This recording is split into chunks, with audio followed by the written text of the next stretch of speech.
Hello, this is Zach Clark, Development and Leadership Coaching, and Merry Christmas.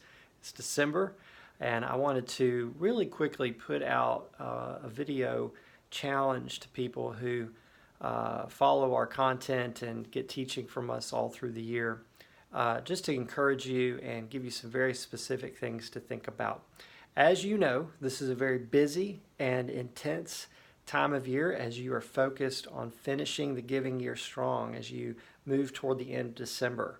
It's intense for us too, hence why I've got a little bit of a scruff on my face right now. Our focus is really fully on the leaders that we serve and helping them finish the year strong and have their best year ever in terms of giving.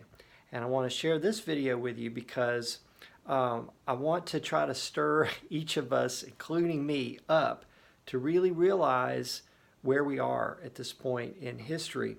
If you've been in working with faith-based organizations as long as I have now, for over 20 years, you will know this is a uniquely remarkable time for givers to be making decisions before the end of December. Now, there's a lot of really negative stuff on the media. The politics are more contentious than ever, it feels like. But what we do know for certain is that it has been a long time since givers are as optimistic about the economic future before them as the potential tax changes, tax cuts are going through. So this is, I'm not going to make a political statement with this video, but we do know for fact that if you are a giver and it is the month of December and you have giving decisions remaining between now and the end of December, the likelihood is that you are in the position of making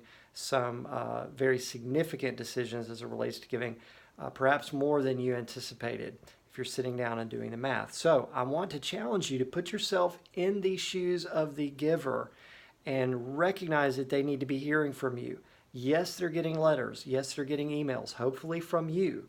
But a giver isn't sitting there saying, oh yeah, I guess they need us to give again, or I guess they sent us a letter and so therefore we need to do something. Givers, instead, their focus is on what are the giving decisions that we need to make before the end of December, and where can we have the greatest impact with that giving? Where can we make the greatest difference? So, I know that you're tired. It's been a long year. You're wanting to finish the year. There's too many things to do. There's too many Christmas gatherings and too many events and all these various things. I know that you're tired. I'm feeling it too. But we have to, at the same time, push a little bit harder for a little bit longer and recognize that this season will not come again until next year, and the giving opportunities may never come again. It's an extraordinary time for givers to be thinking about the impact they can have. So your role as a leader is not just to ask for money. At this point, they know you're asking for money. They know that you need giving. You don't have to make a case for support. Very few people are going to get your communication and go, oh, I finally get it now. After all these years, this letter finally did it. I understand why we need to give. No, they need to be hearing from you. They need to get a phone call from you or someone at your organization.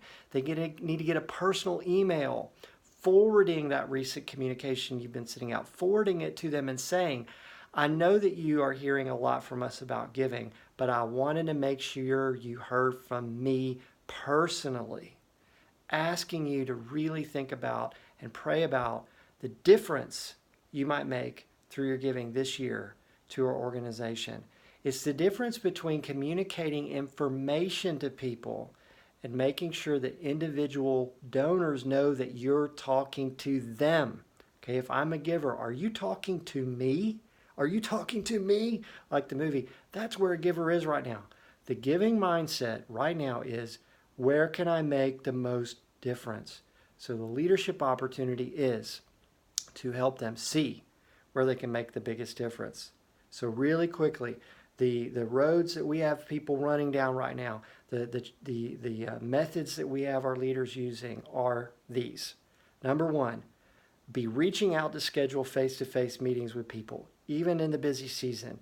Be reaching out to schedule those meetings. If need be, even schedule them for January, because Them hearing from you, even attempting to schedule, in itself raises their level of awareness of what you're doing as an organization. So that's number one. Number two, we're having people follow up. You need to be following up with the people that you've met with through the year up to this point. Who do you have rapport with? Who have you met with? Who have you seen at events? Who have you been in the room with? They need to be hearing from you, following up on all this communication. Thirdly, yes, you need to be communicating. You need to be sending out letters and you need to be sending out emails. I would suggest doing at least one of those forms of communication every week through the end of December, and 2 pieces of communication at least at the very last week of December before the 31st. And then the fourth thing is be following up. It's what you do in between these communications. Instead of just sending it out, let's see how people respond. In between these communications, be calling people, be texting people, be personally forwarding emails to people with a few lines, basically saying to them, I am communicating with you. Have you received this communication? Do you have any questions? We're so grateful for your giving. Have you thought about including us in your year-end giving? Make this year the year that you make your best gift ever to your organization. Here's how to reach me if you have any questions. I look forward to hearing from you. Those are all things that you can be saying in that personal follow-up in between. And if you're overwhelmed, if you have too many donors to communicate with, that's a good problem, but don't let up on it. Don't ease up on the gas pedal at this point. Get some other people involved. Get some of your board members involved. Get some of your other staff involved. Get some of your volunteers involved. You're not having a phone-a-thon. You're calling to just say thank you for taking the time to consider our request. Thank you for keeping us top of mind. Do you have any questions? Please consider making a big difference here. So let's stir each other up.